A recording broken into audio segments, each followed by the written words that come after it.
Mr. Rana, now protests have broken out outside your residence and how we can see the number of Shiv Sainiks who are present there essentially, and they say they will not move. They're sloganeering against you. What's going on there? मुख्यमंत्री है महाराष्ट्र के, उन्होंने हमको police के माध्यम से house detain किया है और बाहर शिव सैनिक हमारे घर पे हमला कर रहे हैं, पत्थरे मार रहे हैं।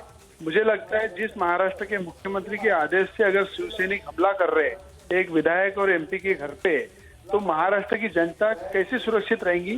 पूरी तरह महाराष्ट्र की कायदा सुव्यवस्था बिगड़ चुकी है। यहाँ पे अगर लोक प्रतिनिधि अगर सुरक्षित नहीं है तो महाराष्ट्र की जनता यहाँ पे संकट में है। महाराष्ट्र के मुख्यमंत्री गुंडागर्दी कर रहे हैं। पश्चिम बंगाल जैसा वातावरण महाराष्ट्र में है, पश्चिम बंगाल जैसी स्थिति महाराष्ट्र में हो चुकी है। मैं खुद प्राइम मिनिस्टर जी को, राष्ट्रपति जी को मिलूंगा और महाराष्ट्र की सुरक्षा के लिए, महाराष्ट्र की जनता के न्याय के लिए, महाराष्ट्र के हित के लिए उन्होंने 2 कदम आगे बढ़ना चाहिए और महाराष्ट्र को बचाना चाहिए, ये मेरी मांग रहेगी। क्योंकि आज उद्धव जी ठाकरे अगर हनुमान चालीसा पढ़ने के लिए इतना विरोध करते हैं, कहीं ना कहीं बाला साहब ठाकरे के जो विचार है वो भूल चुके हैं।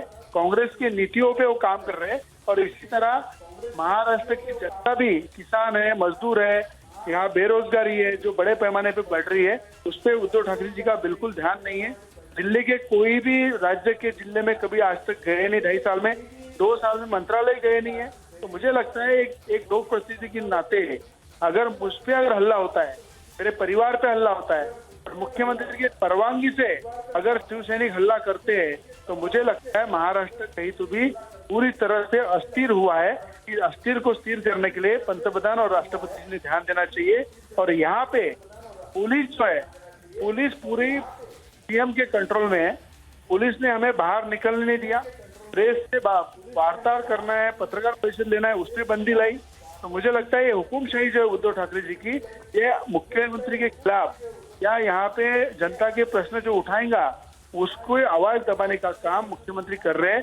कल पंतप्रधान जी का दौरा है मुंबई में, उसको भी रद्द करने के, कैसे भी करते वो रद्द होना चाहिए। वहाँ कायदा सुव्यवस्था बिगड़ रही, वो उनको बताना है। ये भी कोशिश कर रहे हैं अगर पंतप्रधान जी का दौरा कैंसिल होना चाहिए, ये अगर मुख्यमंत्री चाहते हैं वो हम होने देंगे। आज थोड़ी देर में हम हमारी जो भी भूमिका है वो हम रखने वाले हैं।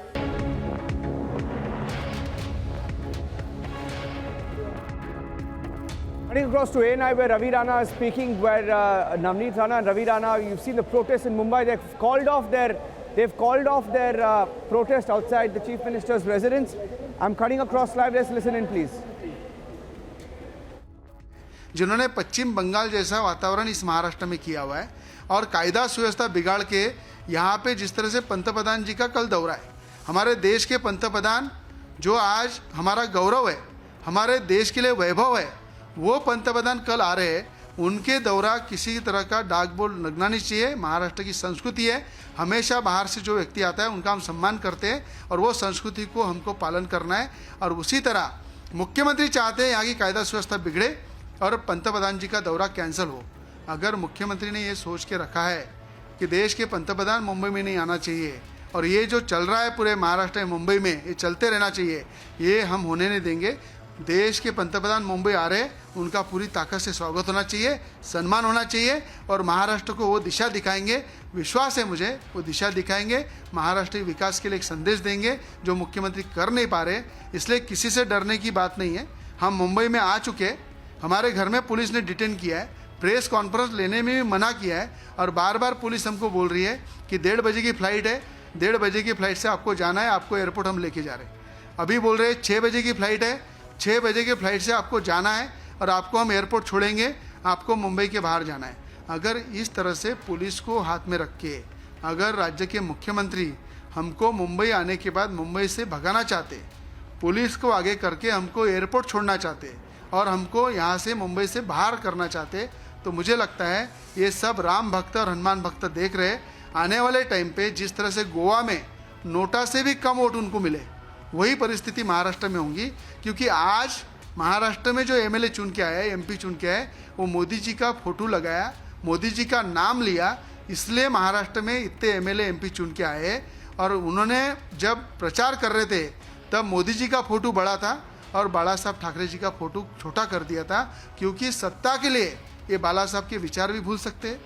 सत्ता के लिए भाजपा के पीठ पे खंजीर खुपस के दूसरे किसी के साथ संसार भी कर सकते हैं, दूसरे किसी के साथ सरकार भी बना सकते हैं। इसलिए उद्धव ठाकरे ये युगोष्टिक आदमी है, इनमें अभिमान, इनको जो घमंड है वो घमंड आने वाले समय में राम भक्त और हनुमान भक्त जरूर तोड़ेंगे और इनको सबक सिखाएंगे। आज का आंदोलन जो है ये मोदी जी का दौरा है और आम जनता को जो तकलीफ हो रही है, पुलिस संघर्ष कर रही है, पुलिस को तकलीफ हो रही है, पुलिस के बैरिकेड हटाए जा रहे हैं, पुलिस को धक्का मुक्की हो रही है, उसके बाद भी ठाकरे मुख्यमंत्री उन पे कार्रवाई नहीं कर रहे कार्यकर्ताओं पे। इसमें साबित होता है मुख्यमंत्री का इसमें पूरा सपोर्ट है हमारे घर पे हमला करने के लिए, हमको मारने के लिए।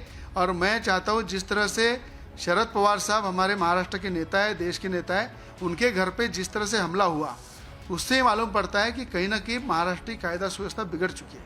और वहाँ पे जिस तरह से हमला हुआ उसका हमने निषेध किया, पर जो एसटी कामगारों पे जो कलम लगी, जो कार्रवाई हुई, जो उनको जेल में डाला गया, उसी तरह राज्य के गृह मंत्री और मुंबई के सीपी यहाँ जो हमारे घर पे हल्ला किया है अमरावती और मुंबई में, उन लोगों को भी जेल में डालेंगे क्या, उसी तरह की कलमें लगाएंगे क्या, ये भी हमको एक कायदे के माध्यम से अमरावती मुंबई सीपी और महाराष्ट्र के गृह मंत्री से उम्मीद है कि वो कार्रवाई जल्द से जल्द करेंगे और जो शिवसैनिकों ने हल्ला किया उनको कलम दिखा के उनको जेल में डालेंगे। सर, बात सवाल एक